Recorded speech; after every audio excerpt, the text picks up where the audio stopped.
sagutin kita, Sir John, no? Hindi naman inspiration kasi yun eh. Naging negative.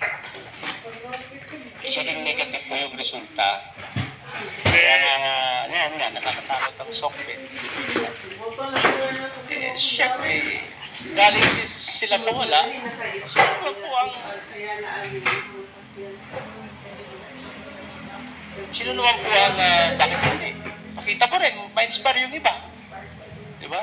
Meron tayong boxing hero, di ba? Ay, teka, Diba? pagbalagbagan yung sarili. Hindi pwedeng yanin tulad yan si Manny Pacquiao dyan sa Diskaya. Yan, nung pumasok sila sa DPWH, doon umasenso ang buhay nila. Ano yan, on the record yun ha? Hindi yun, ika nga, naka-video yun, oh. Ganun lang naman po yun, yung intention nung kan na yun.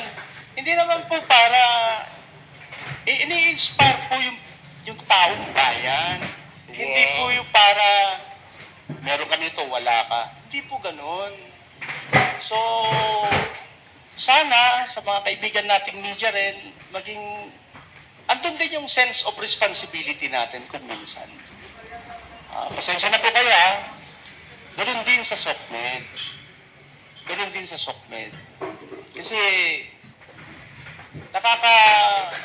nakakasakit din po ng pakiramdam na ang intention nyo to inspire the Filipino people ay naging negative yung epekto. Yun po yung naging dahilan doon. Andyan na po yan eh. Hindi na lang natin may babalik yung nakaraan. Nagawa na po yun. Tanggapin na lang natin kung ano yung reaksyon ng mga tao.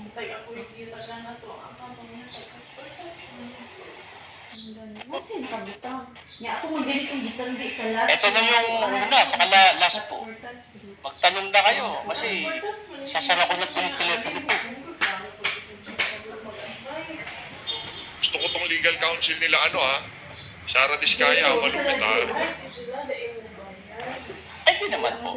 May rules, may big po. Ang gi-check Apo. ba ang Apo. pag-boy?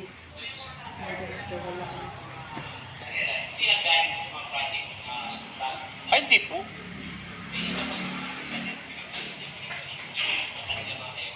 Opo. Oo. Ninilawin ko pala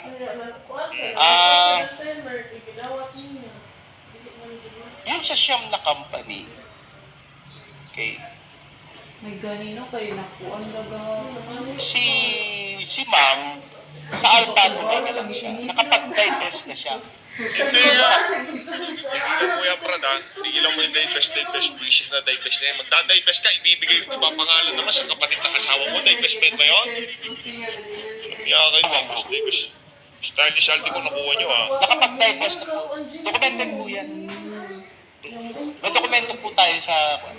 So, sa Alpha Omega lang siya talaga.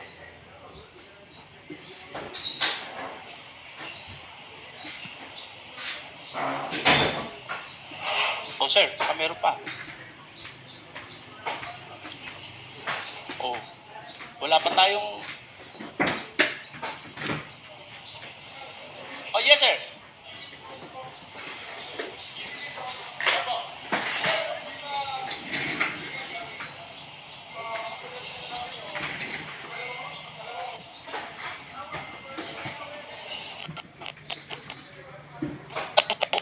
Alpha and Omega.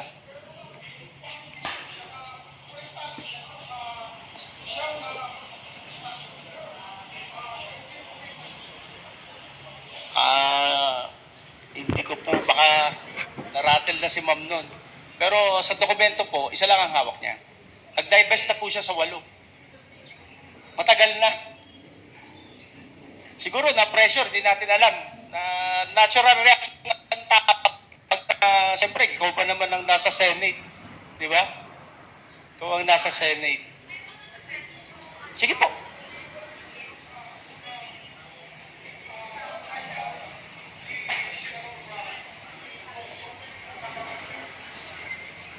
Ano, sagot na po ni ma'am.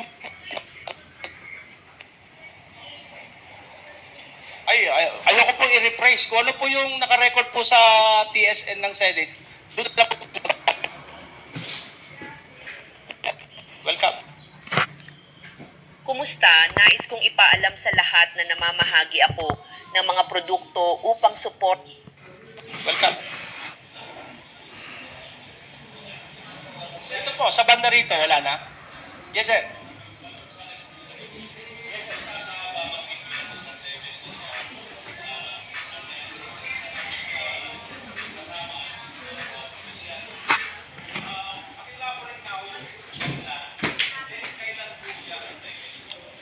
Ilalabas po namin yung mga documents. Para pa, hindi ko kasi sabay-sabay. Mga previous years yun. Mas maigi po, meron tayong dokumento. Kasama naman yan sa sa Senate.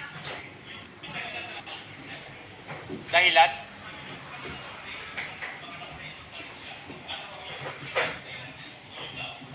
Ay, yung personal po yung pagdadivest niya, hindi ko pwedeng pangunahan si ma'am. Kasi hindi ko alam kung ano yung rason niya, bakit siya nag-divest. Personal po niya yun.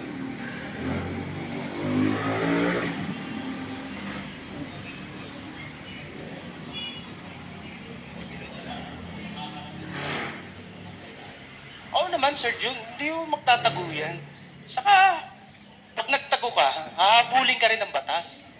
Kahit nasa ibang bansa ka, ganun din eh. Ang dali lang yan eh. Makancel mo lang yung passport mo, tapos ka na. Stateless ka na. Hindi ka na makakapunta sa ibang bansa. O kahit na nasa Singapore ka, whatever. Pag kinancel na ng passport mo, wala na.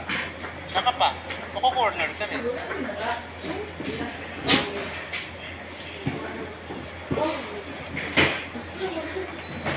Pinaayos ako namin, hindi naman kami nahirapan. Nagkaroon lang ng surprise din kasi. Oo. Base po sa testimonya ni ma'am, ang luxury cars niya is luxury cars nila, mag-asawa, 28. Oo. 28 po. Sinama na lang po siguro yung mga service car, mga Montero, mga Fortuner. Siyempre, yakot po naman lahat yun. Siyempre po. Diba? Nakita na. Diba? Inikot po nila. Diba? At yung pag-ikot po yun, hindi po pagmamayabang. Ito po ay para ma-inspire din mga katulad nila na umangat sa buhay na legal. Yun lang po yung intention doon. Wala pong ibang intensyon.